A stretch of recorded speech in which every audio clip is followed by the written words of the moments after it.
Hi, I'm Kimberly. I'm an Assistant Sales Manager at Taylor Wimpey. Today I'm going to be chatting with Adele from First Mortgages to learn more about mortgages and how you go about getting one.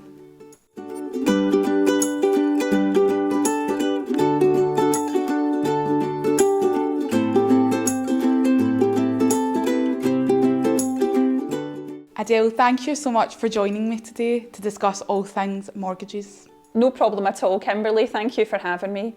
So towards the end of last year, we know the mortgage market was a hot topic due to the rise in interest rates. Can you tell me what's the latest update in the mortgage market? The Bank of England base rate has risen again to its highest that it's ever been in 14 years. However, commenters have hinted that this is the last increase we'll see for the time being. But the Bank of England base rate is expected to rise to 4.5% by June 2023. So what does that mean for lenders? Most lenders will have taken this into account, so that doesn't automatically mean that mortgage rates will increase. Banks have reduced some of their interest rates recently, and forecasts have suggested that inflation has now peaked and it will come down gradually over the next year or so. So Adele, is it a good time to be thinking about a mortgage, and are people buying and selling? Absolutely. Current new build properties have several incentives available, which is money in your pocket. And the signs from January and February are that the mortgage market has recovered quickly. We're experiencing high levels of activity of people looking to buy a new home, which is also very positive. That's good to know. Thanks for the update, Adele. Now, a lot of people might go directly to their bank for a mortgage. What is the benefit of using a mortgage broker like yourself, and how can you help? To quote Martin Lewis, mortgage brokers are worth their weight in gold. First Mortgage in particular are fee-free, and there are many reasons why using a broker is better than going directly to the lender themselves. Mortgage brokers provide the convenience of being a one-stop shop. However, it's important that you use a broker who's not only whole of the market, but also specialises in new build properties and the complexities of lender criteria across various lenders. This eliminates the need to visit multiple lenders to try and get the best rate and ultimately approval for a mortgage. It will also reduce the amount of multiple credit searches, which can also impact your credit score. The goal is to find a lender with the best rate and have a backup if the first choice doesn't come through. And this is why there is a pitfall to choosing a direct lender. Skipping a mortgage broker may mean going through the application process with more than one direct lender. And shopping around like this can be tedious and time consuming. It could also save you money by comparing the market to ensure you're being offered the most cost-effective option. It's not always the best option to port, so it's worthwhile checking, and it costs you nothing to do so. It's also a quicker process, which ensures you meet timescales for your missives and your completion dates. And you'll have one point of contact through to offer, saving you the time and hassle, and of course giving you the peace of mind that someone is ensuring your application is processed quickly and efficiently. For those that are looking to start the process of buying a new home, what's the first step they should consider? An agreement in principle is the first step in securing your mortgage. Every lender's criteria is different, and it's not always a case of one shoe fits all. Therefore, I can't stress how important it is for you to speak to a whole of the market broker who will find the best lender for you in your circumstances. We will initially create a fact find, which will then allow us to assess affordability, confirm your borrowing power, and provide an indication of monthly repayments. We will also discuss schemes and options available to you. We will then aim to undertake a soft search agreement in principle with a lender. This is not a mortgage offer, however, it will be agreed subject to full application and give you the comfort that you're now in a position to buy. So what happens after they've secured their dream home? Once they've reserved their new home, we'll arrange an appointment with one of our new build specialists, and they will make a recommendation on the best mortgage product for your buyer, which is always based on their needs and requirements. After they've identified the best product, we'll arrange to submit the mortgage application, which is where you will need to submit the required documents to support your application. Does the lender have to value the new property that they're purchasing? Yes, the lender usually arranges a valuation of the property that they're buying.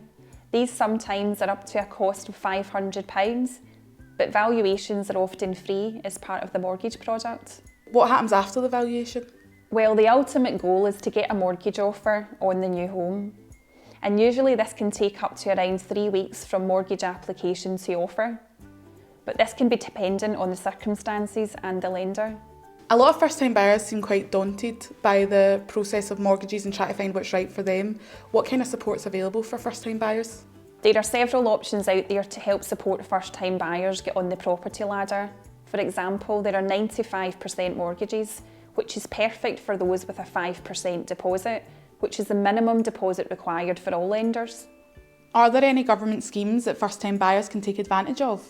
Yes, the Scottish Government supports 95% lending with their deposit unlock scheme. This is basically a 95% mortgage with lenders that would not normally offer this type of mortgage. And the lenders that are offering this scheme are currently Nationwide, Newcastle and Accord. First-time buyers can also look into going down the route of doing joint application sole proprietor mortgage. This is a mortgage that allows you to borrow more money with someone else, like a parent with up to 4 people. Those 4 people would be on the mortgage but not on the title deeds. And this is a great option for buyers with affordability challenges. The benefit of not being named on the title means there's no liability for the additional dwelling supplement, which was the biggest barrier with guarantor mortgages. First-time buyers might not know about the other costs involved when moving, such as land and building transaction tax. What can a first-time buyer expect to pay? When you're a first-time buyer, you get a discount on the land, buildings and transaction tax. And as a first-time buyer, you don't pay it unless you reach a purchase price of $175,000. Whereas if you're a home mover, you'll pay this tax starting from $145,000. There are also various other borrowing options that are available to first-time buyers. And if they want to find out more, they can get in touch with their team to discuss what would be the best solution for them. That's great advice, thank you. So what about those who already have a mortgage? What is the process of porting a mortgage to a new home? So porting a mortgage is taking your existing mortgage deal from your current property and transferring it to your new home. Affordability rules mean that you might have to reapply for your mortgage and be subject to different terms. This process of porting a mortgage is very much the same as you would with a new mortgage offer. So what if the new property is more expensive than the current property they're selling? If the new home is more expensive, you might have to take out additional borrowing, and it's not always straightforward. Although most mortgages are portable, this will all depend on the completion date, the type of property, and the deposit available to ensure this is the right option for you. And could you tell me what's the difference between a fixed rate and a variable rate mortgage, and which is the best depending on a customer's circumstances? Irrespective of rates, if stability is important and you like to know exactly what your monthly payments will be, and you have a budget that you need to stick to, then a fixed rate would be the best option for you.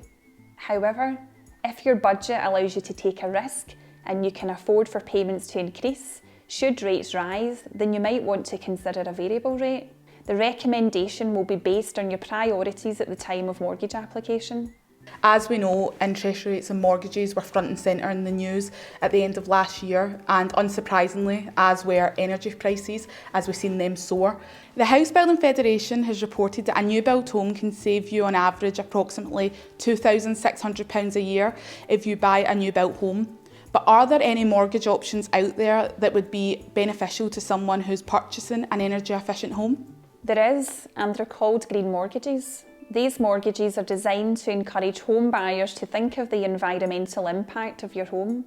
Green mortgages can come along with a lot of incentives, including additional borrowing if you prove your property has an energy efficiency rating of an A, B, or sometimes a C. New build properties like Taylor Wimpey homes are more likely to fall into this category because of their modern construction, insulation, and solar panels. So Taylor Wimpey have various incentives and offers available across many of their developments. Would this affect mortgage offers? The range of offers available can make a real difference of the loan to value of your mortgage, which may help you secure a better interest rate. We can help you work out the best options for you. Thank you so much for taking the time to chat to me today, Adele. And I hope today has been useful for first-time buyers who are looking to take that first step on the property ladder, or those with existing properties that are just looking to make that next move.